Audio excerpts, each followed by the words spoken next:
Hello and नमस्कार दोस्तों, मेरा नाम है अनुभव। आप देख रहे हैं यूनिक वेबसाइट्स और आज की इस वीडियो के अंदर हम constitution of India law and engineering की यूनिट नंबर 2 का क्विक रिवीजन करने वाले हैं। तो यूनिट नंबर 2 का जो नाम है वो है union executive and state executive. तो यूनियन एग्जीक्यूटिव्स और स्टेट एग्जीक्यूटिव्स के इसमें हम पढ़ने वाले हैं।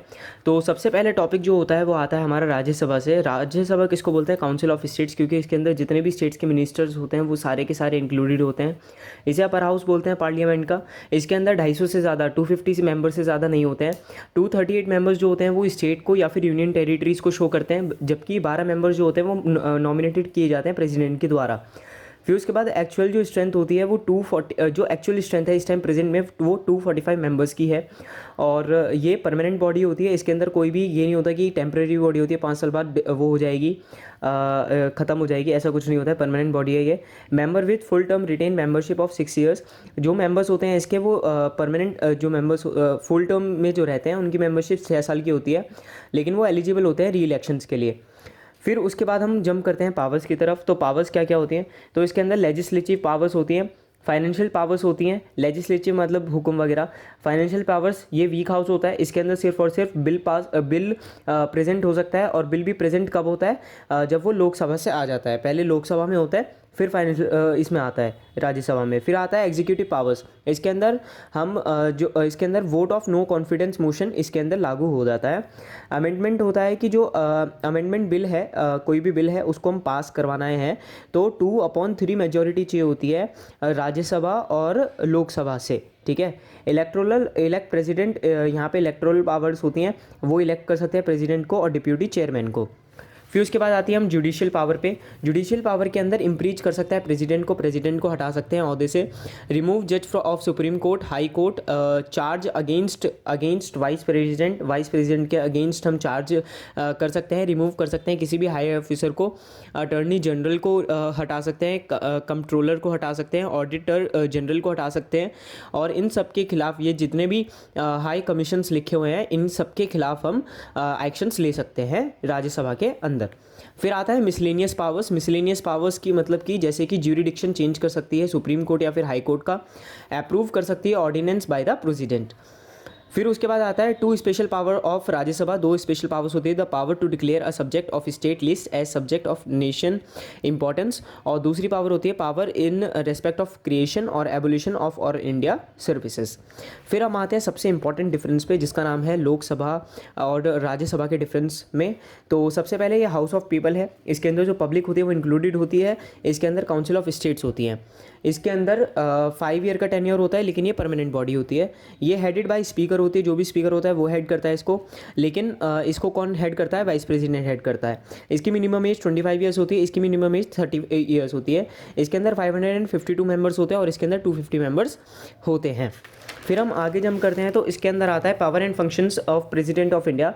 तो इसके अंदर प्रेसिडेंट की क्या क्या पावर्स होती है? तो दोस्तों 1 2 3 4 5 6 7 टोटल जो पावर्स होती हैं वो 7 पावर्स जो हैं हमारे प्रेसिडेंट को मिली हुई हैं। शायद ज़्यादा भी हो सकती है, लेकिन 7 इंक्लूडेड है हमारे सिलेबस में। तो इसके अंदर सबसे पहला है executive power of president. Executive power का मतलब क्या है? ये हेड होते हैं यूनियन एडमिनिस्ट्रेशन के और ये अपॉइंट करते हैं ऑफिशियल स्टेट्स के, जैसे कि पीएम को, काउंसिल ऑफ मिनिस्टर्स को, chief justice of supreme court, high court, state governors, UPSC members और चेयरमैन एक्सेट्रा। एक्सेट्रा के अंदर आप ये भी लिख सकते हो, जो यहाँ पे आपने यहाँ पे जितने भी ऑफिसर्स का नाम लिखा था वो सारे के सारे जो है प्रेसिडेंट भी उनको अपॉइंट कर सकता है या फिर अपने ओहदे से हटा सकता है, रिमूव कर सकता है। फिर आता है लेजिस्लेटिव पावर्स। लेजिस्लेटिव पावर्स में क्या क्या? एड्रेस सेशन ऑफ पार्लियामेंट के सेशन को एड्रेस कर सकता है। उसके अलावा डिसॉल्व कर सकता है लोकसभा और ऑर्डर कर सकता है री इलेक्शंस को। कोई भी बिल लॉ जब नहीं बन सकता बिना प्रेसिडेंट के सिग्नेचर के। अंडर द एक्ट आर्टिकल 123 के अंदर ये कोई भी ऑर्डिनेंस को प्रोमुलेट कर सकता है, मतलब बना सकता है या फिर डिप्लॉय कर सकता है। फिर उसके बाद है डिप्लोमेटिक पावर्स। डिप्लोमेटिक पावर्स क्या क्या है? ये रिप्रेजेंट करते हैं इंटरनेशनल फोरम्स को। इंटरनेशनल फोरम जो होती हैं हमारे इंटरनेशनल लेवल, उस पर इंडिया को ये रिप्रेजेंट करते हैं। Send and receive ambassadors. ये जो एम्बेसडर्स होते हैं, इंडियन एम्बेसडर्स, उन्हें भेजते हैं, बुला लेते हैं वापस। Conclude international treaties and agreements. फिर उसके बाद आता है हमारा financial to introduce money bills. ये फाइनेंशियल में क्या कर सकते हैं? मनी बिल्स को इंट्रोड्यूस कर सकते हैं। और प्रायर मतलब कि अगर आप कोई मनी बिल इंट्रोड्यूस इंट्रोड्यूस कर रहे हो लोकसभा या राज्यसभा में, तो आपको पहले रिकमेंडेशन लेनी पड़ती है प्रेसिडेंट से, तभी आप उसको शो कर सकते हो, बिना शो नहीं कर सकते हो। फिर उसके बाद है demand for grants his recommendation, अगर आपको कोई ग्रांट चाहिए तो उसकी रिकमेंडेशन भी इनको देनी होगी पहले ही। Contingency funds of India is under his control. फिर आता है आपका constitute finance commission after 5 years, जो फाइनेंस कमीशन होती है उनको प्रेसिडेंट ही अपॉइंट करते हैं हर 5 साल के बाद। फिर आती है हमारी मिलिट्री पावर्स, तो मिलिट्री पावर्स के अंदर आर्टिकल 53 के अंदर है ये article 53 vest supreme command of arm forces of India is president, कि मतलब कि जो आर्म फोर्स के जो कमांडर हैं वो एक तरीके से प्रेसिडेंट ऑफ इंडिया ही होते हैं under the article 53। He can declare और conclude war under regulation of parliament, वो डिक्लेयर कर सकते हैं, कंक्लूड कर सकते हैं वॉर को under the regulation of parliament. फिर आता है हमारा जुडिशियल पावर्स। जुडिशियल पावर्स के अंदर क्या क्या होते हैं, वो सुप्रीम कोर्ट और हाई कोर्ट के जो जजेस होते हैं उनको अपॉइंट कर सकते हैं, चीफ जस्टिस को, वो एडवाइस ले सकते हैं सुप्रीम कोर्ट से, वो सेंटेंस वो या तो कम कर सकते हैं सज़ा या फिर सस्पेंड कर सकते हैं सेंटेंस ऑफ डेथ को, अगर किसी को फांसी की सज़ा मिल गई है तो उसे या तो मना कर सकते हैं या फिर उसकी टेन्योर को बढ़ा सकते हैं कि अभी नहीं बाद में दे देना। फिर आता है इमरजेंसी पावर्स। इमरजेंसी पावर्स के अंदर उनके पास जो होती है एक्स्ट्रा ऑर्डिनरी पावर्स होती हैं, वो स्टेट को प्रोक्लेम कर सकते हैं इमरजेंसी सिचुएशन में, मतलब इमरजेंसी सिचुएशन में वो रूल कर सकते हैं किसी भी स्टेट के ऊपर नेशनल और किन किन केसेस में इमरजेंसी लगती है। तो सबसे पहले नेशनल और जनरल इमरजेंसी जब होती है, breakdown of constitutional emergency जब होती है, और फाइनेंशियल इमरजेंसी जैसे होती है, जैसे इस टाइम पे आप श्रीलंका में देख सकते हो।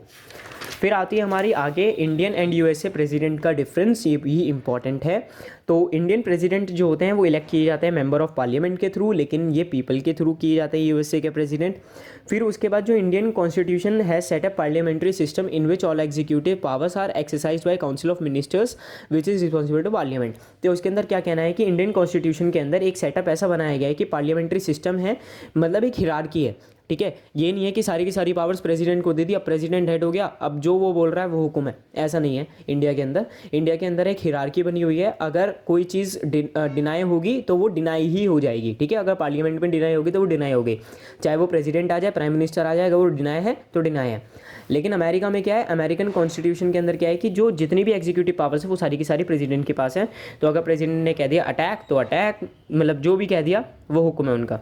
फिर उसके बाद है यहाँ पे appoints ministers on advice of PM, ministers को अपॉइंट करते हैं advice of from PM, prime minister के उस पर, और रिस्पॉन्सिबल वो नहीं होते हैं बल्कि पार्लियामेंट होता है, ठीक है। रिस्पॉन्सिबल का मतलब क्या है कि अगर बाई चांस कोई मिनिस्टर नहीं करता है या फिर कोई दिक्कत होती है तो फिर इसमें जो हमारे वो हैं ऑफिशियल्स हैं, प्राइम मिनिस्टर हो गए या प्रेसिडेंट हो गए, उनकी कोई वो नहीं होगी, फॉल्ट नहीं होगा, जो फॉल्ट होगा वो पार्लियामेंट का होगा, पूरे पार्लियामेंट का।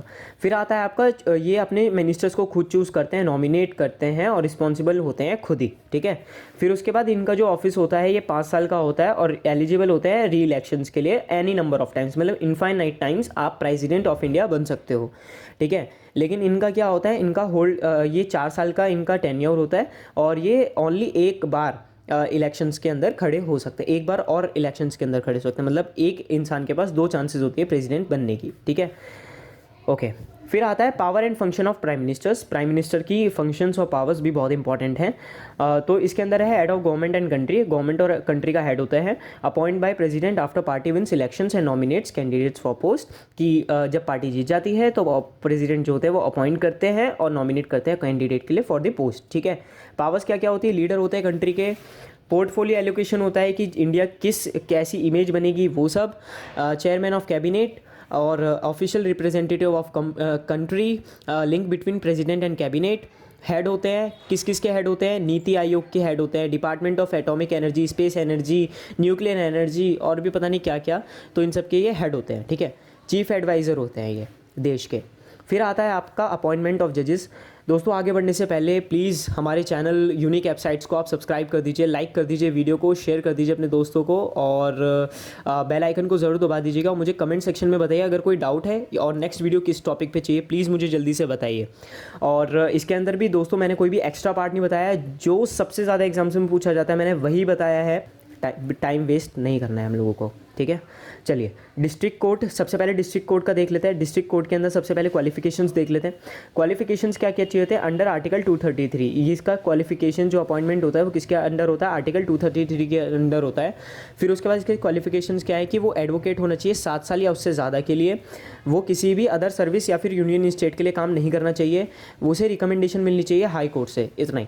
फिर उसके बाद प्रोसीजर क्या क्या होता है? आर्टिकल 233 के अकॉर्डिंग कंसल्टिंग गवर्नर, जो गवर्नर होता है वो कंसल्ट अगर करता है और उसको ठीक लगता है तो वो हो जाता है। आर्टिकल 253 के अकॉर्डिंग जो हाई कोर्ट होता है वो कंट्रोल कर सकती है उस जो जज है उसकी पावर्स को, ठीक है।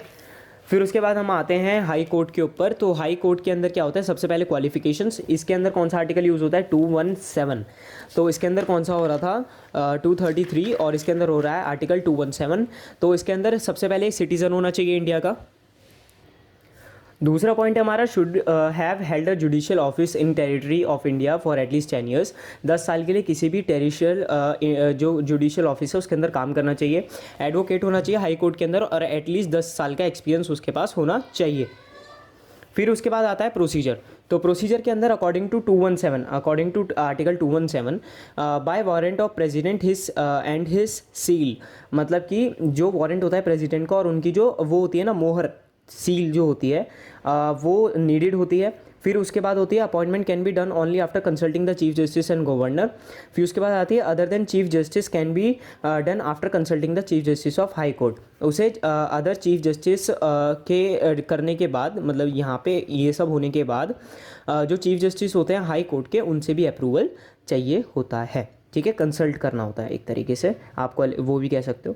फिर आता है सुप्रीम कोर्ट। सुप्रीम कोर्ट के अंदर क्या क्या क्वालिफिकेशन चाहिए होती है? तो इसके अंदर आर्टिकल 1 to 4, एक आप लिंक देखा कि इसके अंदर जो था, जब हम प्रेसिडेंट के बारे में पढ़ रहे थे तो आर्टिकल 1 to 3 था लेजिस्लेटिव पावर्स में, और प्रेसिडेंट के तुरंत बाद 1 to जो 4 है वो सुप्रीम कोर्ट को दिया गया है। तो इसका मतलब ये है कि प्रेसिडेंट मतलब वैल्यू ज़्यादा है सुप्रीम कोर्ट की।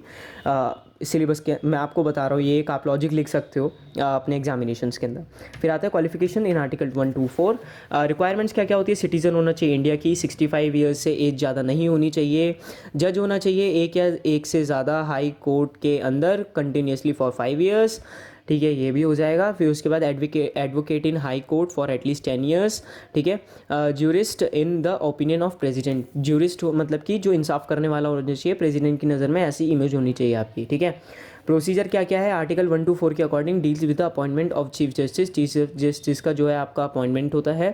फिर उसके बाद जजेस ऑफ सुप्रीम कोर्ट, जजेस जो होते हैं सुप्रीम कोर्ट के वो भी आपसे मिलते हैं, आपकी रिक्वायरमेंट्स को चेक करते हैं। फिर उसके बाद होता है collegium system is still followed, collegium system को फॉलोड किया जाता है, और 7 जो जजेस होते हैं वो अपॉइंट किए, सिर्फ और सिर्फ 7 जजेस ही हो सकते हैं सुप्रीम कोर्ट में, ठीक है। तो सुप्रीम कोर्ट के अंदर टोटल कितने जजेस होते हैं? 7 जजेस होते हैं, 7 जजेस से ज़्यादा सुप्रीम कोर्ट के अंदर जजेस नहीं होते हैं, ठीक है। फिर उसके बाद आता है जुडिशियल रिव्यू। जुडिशियल रिव्यू एक ये भी इंपॉर्टेंट है। तो इसके अंदर where there is no effective means of challenge judicial review is available, जहाँ पे कोई भी इफेक्टिव चैलेंज काम नहीं आता वहाँ पे जुडिशियल रिव्यू काम आता है। JR का मतलब judicial review is that whether the law has been correctly applied with the right procedures have been followed. तो जो ज्यूडी होती है वो हमारी चेक करती है कि जो आपने लॉज लगाए हैं वो करेक्टली लगाए हैं, राइट प्रोसीजर में लगाए हैं या नहीं लगाए हैं, या फिर फेक चार्जेस लगाए हैं, ठीक है। ये किसका काम होता है? जुडिशियल रिव्यू का काम होता है। Judicial review in India plays an important role as protector, जो इंसान है उसको प्रोटेक्ट करने के लिए एक इंपॉर्टेंट रोल प्ले करती है। फिर उसके बाद है हमारा indispensable feature in the country. फिर उसके बाद है the concept of separation of power and rule of law is judicial review, कि मतलब सेपरेशन ऑफ पावर्स, जो पावर आपको मिली हुई है उसका, और जो रूल आपने किया है लॉ के ऊपर उसका, एक जो कॉन्सेप्ट है उसको सेपरेट करती है जुडिशियल रिव्यू, ठीक है। क्योंकि जो जजेस होते हैं उनके पास पावर्स भी होती है, रूल ऑफ लॉ भी होता है, अब उसको सेपरेट कर दिया क्योंकि जुडिशियल रिव्यू के पास 2 अलग अलग चीज़ होती है, वो बस चेक करती है कि सही से लगाया है या नहीं लगाया है, रूल ऑफ लॉ उसके पास नहीं होता है, ठीक है। फिर आता है आपका assessment done under article 226 and 227 in case high court and article 32 constitution of India, ठीक है। फिर आता है आपका PIA, ये भी बहुत इंपॉर्टेंट टॉपिक है, पब्लिक इंटरेस्ट लिटिगेशन। ये एक तरीके से मैं आपको समराइज्ड वे में बताऊं तो इसका मतलब ये होता है कि अगर मान लो कि आप किसी चीज़ से सफ़र कर रहे हो, लेकिन आप आप केस एफआईआर रजिस्टर नहीं करवा पा रहे हो, तो आपके बिहाफ पे कोई और पीआईएल करवा सकता है, ठीक है, पब्लिक इंटरेस्ट लिटिगेशन। तो ये होती है पीआईएल। तो आपके litigation filed in a court of law for protection of public interest such as pollution, terrorism, road safety etcetera. Public interest जो भी होते हैं उनके जो उनके प्रोटेक्शन के लिए जो भी आप लिटिगेशन या फिर जो भी आप कह सकते हो चार्जशीट जो भी आप फाइल कर सकते हो, वो चीज़ कहते हैं उसको। फिर उसके बाद large people are affected. Large people जो अफेक्ट होते हैं इससे, इंटरप्टेड बाय जजेस to consider the interest of public at large. Judicial activism, matters entertained under, क्या क्या मैटर होते हैं जो एंटरटेन किए जाते हैं या फिर आते हैं पीआईएल के अंदर, कौन कौन से हैं? Bonded labour matters. बॉन्डेड मतलब कि मान के चलिए आपने एक मकान का ठेका दे दिया कि आप मेरे को ये मकान पूरा रेडी करके दोगे, लेकिन वो लेबर नहीं करके दे रही है, लेकिन बॉन्ड कर लिया था आपने, जैसे कहते हैं ना तहसील में बॉन्ड करवा लिया था जी। तो ये जो आपने बॉन्डेड लेबर है आपकी, उस मैटर को भी पीआईएल के अंदर आती है वो। Neglected children, non payment minimum wages to worker को मिनिमम वेजेस नहीं मिल रहे हैं, तो वो चीज़।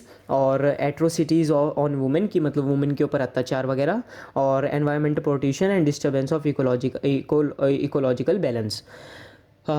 तो दोस्तों बस हम आ गए हैं बिल्कुल लास्ट पार्ट पे।